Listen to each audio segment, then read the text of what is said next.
మన పౌల్ట్రీస్కి ఒక పెద్ద ఛాలెంజ్ వచ్చేసింది ఇప్పుడు బర్డ్ ఫ్లూ వైరస్. అయితే మనకి ఇది ఇప్పుడు ప్రస్తుతం అయితే బ్రాయిలర్ కోళ్ళలో చాలా వేగంగా వ్యాపిస్తుంది. కొన్ని లక్షల కోట్ల కోళ్ళు చనిపోతున్నాయి కాబట్టి నాటుకోళ్ళ కాలం మాత్రం అనుకోకండి, ఇది నాటుకోళ్ళ కూడా వస్తుంది. వన్స్ షెడ్లో ఒక్కదానికి వచ్చినా సరే ఆల్మోస్ట్ అంత క్లోజ్ అయిపోతుంది, ఫామ్ క్లోజ్ చేసుకోవాల్సిన పరిస్థితి ఏర్పడుతుంది మంచికి. అండ్ ఇది ఎట్లా వస్తుందంటే వలస పక్షుల ద్వారా వస్తుంది. మన ఫ్రీ రేంజ్లో ఉండే కోళ్ళకైతే ఇంకా ఎక్కువ వచ్చే అవకాశం ఉంది. ఫ్రీ రేంజ్లో ఉన్న ఎందుకు ఎట్లా వస్తుందంటే వలస పక్షులకి తిరుగుతూ ఉంటాయి, అక్కడెక్కడ తిరుగుతూ ఉంటాయి కాబట్టి అక్కడ మన కోడి పోయి అక్కడ తినడం కానీ చేసినప్పుడు ఒక కోడికి వచ్చినా సరే మన ఎంటైర్ షెడ్ని దెబ్బతీస్తారు కాబట్టి కోళ్ళని వీలైనంత వరకు కాపాడుతుంది. అండ్ వీటికి మెడిసిన్ వచ్చేసి వారానికి ఒకసారి లేదా 2 సార్లు ఒక ఎల్లిపాయ, అల్లం ముక్క అండ్ మిరియాలు తర్వాత అలా ఉండాలి వేసి దంచి వారానికి 2 టైమ్స్ ఇవ్వండి. ఇది ఇమ్యూనిటీ పవర్ని బూస్ట్ చేస్తుంది. లేదా మీకు అవన్నీ మనకు కాదంటే యాంటీబయాటిక్స్ వాడాల్సిందే, లేకుంటే మనకు పెద్ద లాస్ వస్తుంది.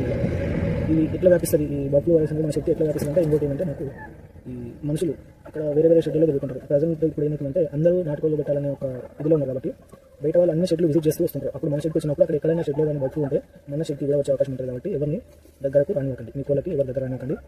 మీరు అమ్మిన కోడిని మళ్ళీ వాపస్ తీసుకోవద్దు ఎట్టి పరిస్థితుల్లో. అది తీసుకుపోయిన చోట బర్డ్ ఫ్లూ ఉండొచ్చు చెప్పలేం కాబట్టి ఒక్క కోడి తీసుకున్నా మన షెడ్ మొత్తం కొలాప్స్ అయిపోతుంది. కాబట్టి కొంచెం కేర్ తీసుకోవాలి. మీరు కూడా బయటకి ఎక్కడైనా వెళ్ళొచ్చినప్పుడు స్నానం చేసి మాత్రమే లోపలికి రావాలి, లేదంటే చాలా ఇబ్బంది ఫేస్ చేస్తారు.